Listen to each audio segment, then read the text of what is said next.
Salam, berjumpa lagi dengan kami dalam program Zona Diseminasi Pengadilan Negeri Purwakarta. Kali ini kita akan mencoba untuk membahas tentang gugatan sederhana. Di dalam gugatan sederhana ini kita akan mengupas secara umum tentang aturan mengenai gugatan sederhana. Di kalangan praktisi hukum, kami meyakini bahwa sudah banyak yang mengerti tentang gugatan sederhana. Akan tetapi, di kalangan masyarakat awam, kami yakin masih ada beberapa yang belum mengerti tentang gugatan sederhana. Kalau melihat dari judulnya, gugatan sederhana, pasti timbul di dalam pemikiran kita. Apa sih gugatan sederhana itu? Kalau memang ada gugatan sederhana, berarti ada gugatan yang tidak sederhana. Jadi kami akan mencoba menjelaskan gugatan sederhana sebagaimana yang diatur di dalam peraturan Mahkamah Agung. Dasar hukum gugatan sederhana adalah Peraturan Mahkamah Agung Republik Indonesia Nomor 2 Tahun 2015. Kemudian dirubah dengan Peraturan Mahkamah Agung Republik Indonesia Nomor 4 Tahun 2019. Sedangkan pengertian mengenai gugatan sederhana itu sendiri di dalam Peraturan Mahkamah Agung tersebut adalah merupakan suatu gugatan perdata dengan nilai gugatan material paling banyak 500 juta rupiah yang diselesaikan dengan tata cara dan pembuktian yang sederhana. Dari pengertian tersebut dapat kita lihat bahwa gugatan ini adalah merupakan sengketa. Jadi di dalam perdata kita mengetahui ada yang namanya gugatan dan permohonan. Khusus untuk gugatan sederhana ini adalah perkara gugatan, berarti mengandung sengketa, yang nilai gugatan materialnya tidak melebihi dari 500 juta rupiah. Selanjutnya kita akan melihat bagaimanakah ruang lingkup dari gugatan sederhana tersebut. Jadi penyelesaian dengan gugatan sederhana hanya bisa digunakan untuk perkara ingkar janji wan prestasi dan atau perbuatan melawan hukum. Jadi ada dua perkara, yaitu perkara ingkar janji wan prestasi atau perbuatan melawan hukum. Sebelum kita melangkah lebih jauh, ada lebih baiknya kita untuk mengetahui apa pengertian dari wan prestasi dan perbuatan melawan hukum dan apakah perbedaannya. Ini akan coba saya ulas. Perkara ingkar janji atau wan prestasi merupakan perkara yang timbul akibat tidak dipenuhinya suatu perjanjian, baik secara tertulis maupun tidak tertulis. Sedangkan perkara perbuatan melawan hukum adalah perkara yang timbul akibat dirugikannya salah satu pihak karena tindakan pihak lain dan tidak ada perjanjian sebelumnya. Jadi dari kedua pengertian tersebut di atas dapat kita simpulkan bahwa untuk perkara ingkar janji secara umum atau wan prestasi secara umum itu didasarkan pada suatu perjanjian. Sedangkan perbuatan melawan hukum secara umum tidak didasarkan pada suatu perjanjian. Oke, selanjutnya saya akan menjelaskan mengenai syarat atau ketentuan di dalam gugatan sederhana. Di dalam pasal 4 Perma nomor 4 tahun 2019 disebutkan yang pertama bahwa ayat pertama, para pihak dalam gugatan sederhana terdiri dari penggugat dan tergugat yang masing-masing tidak boleh lebih dari satu, kecuali memiliki kepentingan hukum yang sama. Ya, jadi para pihak di dalam gugatan sederhana itu pada prinsipnya tidak boleh lebih dari satu. Tetapi ada pengecualian, apabila memiliki kepentingan yang sama diperbolehkan untuk lebih daripada satu. Ya. Jadi kenapa ini dikeluarkan? Karena ini mengejar jangka waktu 25 hari perkara tersebut harus diputus. Dengan banyaknya perkara, otomatis akan memperlambat jalannya persidangan, karena ini berkaitan dengan panggilan dan lain sebagainya. Selanjutnya di dalam pasal 4 ayat 2 disebutkan, terhadap tergugat yang tidak diketahui tempat tinggalnya tidak dapat diajukan gugatan sederhana. Jadi ditegaskan di dalam Perma nomor 4 tahun 2019, apabila ada pihak yang tidak diketahui keberadaannya, jadi tidak diketahui sama sekali keberadaannya, mekanisme gugatan sederhana ini tidak bisa dilakukan. Ya, ini jangan sampai merugikan para pihak. Jadi tetap dilakukan melalui gugatan biasa. Di ayat 3, penggugat dan tergugat dalam gugatan sederhana berdomisili di daerah hukum pengadilan yang sama. Ini syarat yang penting juga biar masyarakat mengetahui bahwa baik pihak penggugat maupun tergugat harus berada di dalam domisili hukum yang sama. Sebagai contoh, domisili hukum Pengadilan Negeri Purwakarta meliputi Kabupaten Purwakarta. Kalau saya tidak salah ada 14 kecamatan. Jadi harus sama-sama yang berada di dalam wilayah hukum Pengadilan Negeri Purwakarta ataupun Kabupaten Purwakarta. Selanjutnya ada perubahan di pasal 3A tambahan. Dalam hal penggugat berada di wilayah hukum tempat tinggal atau domisili tergugat, penggugat dapat mengajukan gugatan menunjuk kuasa, kuasa insidentil atau wakil yang beramat di wilayah hukum atau domisili tergugat dengan surat tugas dari institusi penggugat. Ini juga memudahkan karena di perma sebelumnya belum ada diatur. Jadi kalau di perma sebelumnya di ketentuan diatur bahwa harus berada di dalam domisili yang sama. Tetapi di Perma nomor 4 tahun 2019 ini dibuka ruang terhadap pihak yang tidak sama domisili hukumnya, akan tetapi dengan syarat dia harus menunjuk kuasa, baik kuasa insidentil, untuk bisa menunjuk orang yang ada di dalam wilayah hukum yang sama dengan pihak tergugat.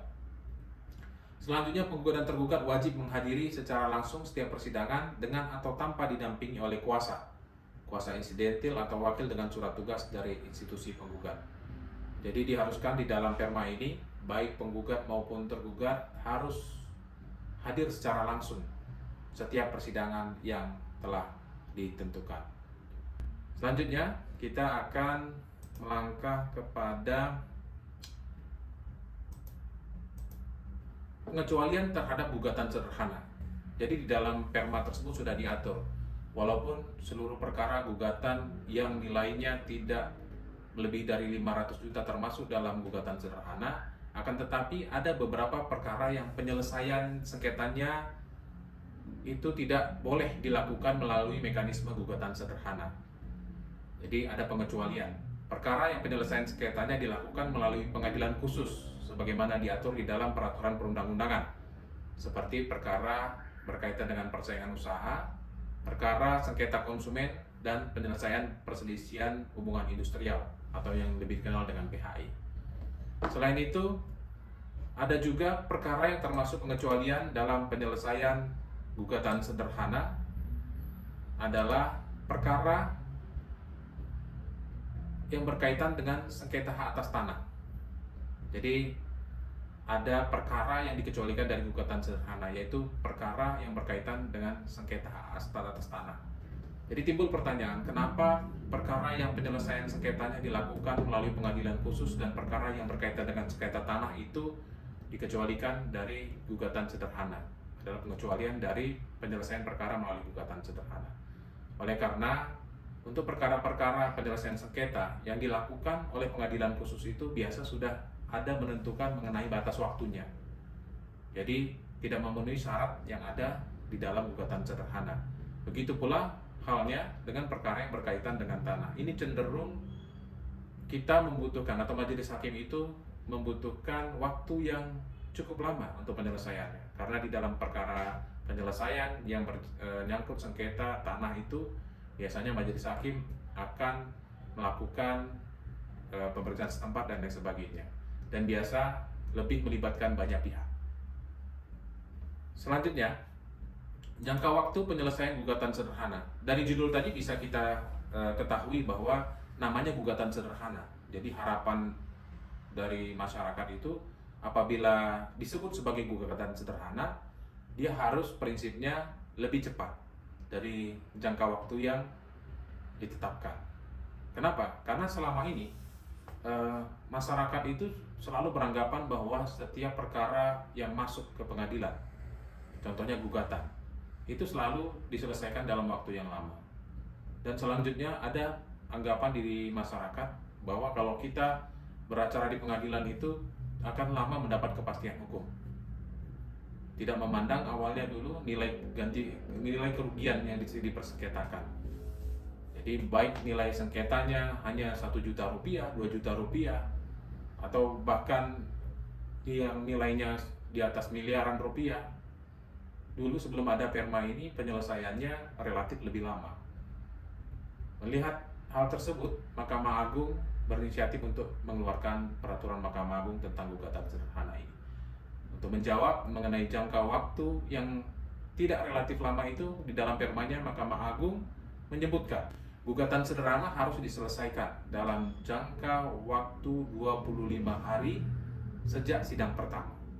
Ini sangat luar biasa sekali dan masyarakat harus mengetahui.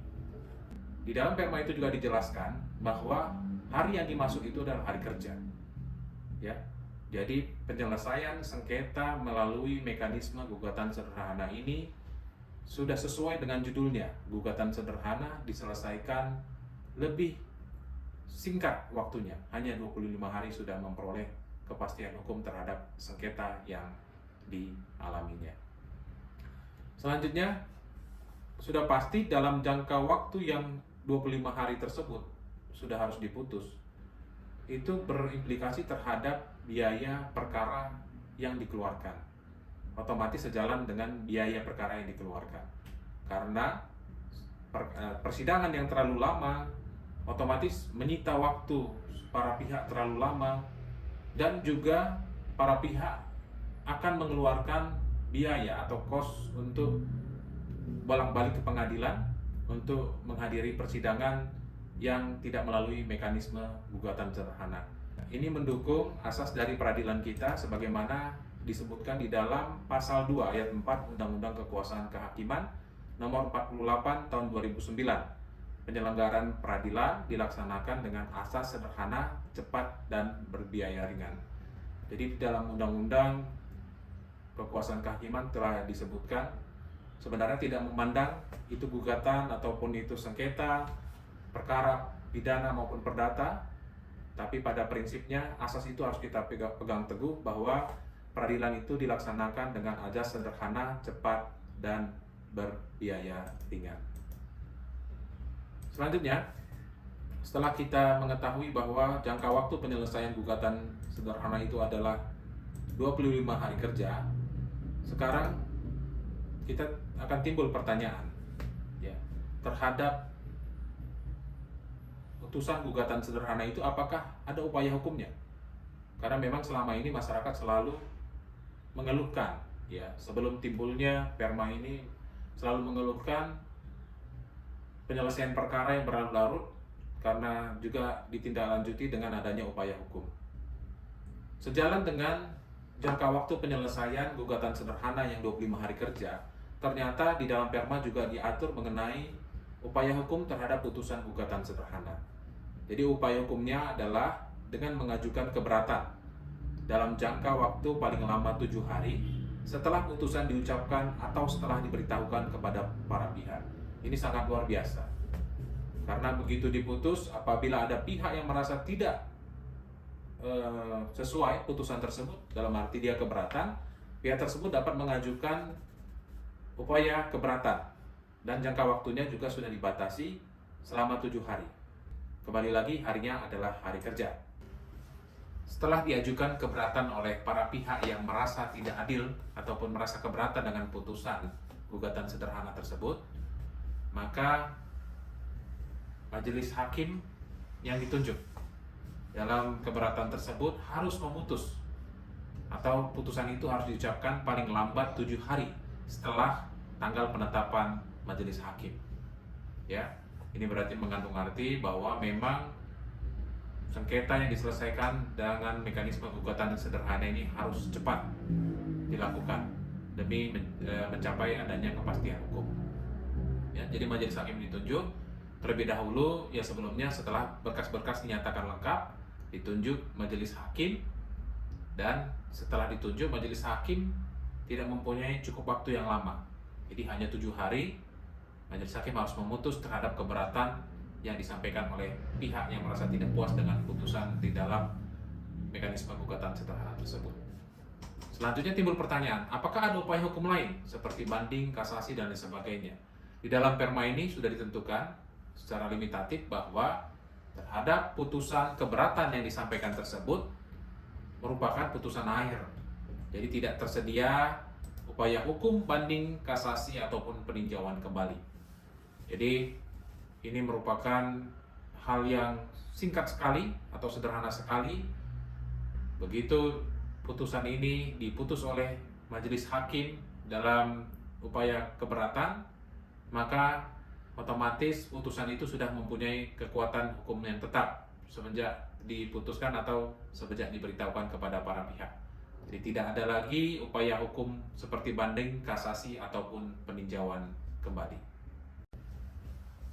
Lalu bagaimana apabila pihak yang dikalahkan tidak mau melaksanakan putusan dengan mekanisme gugatan sederhana secara sukarela setelah diberitahukan?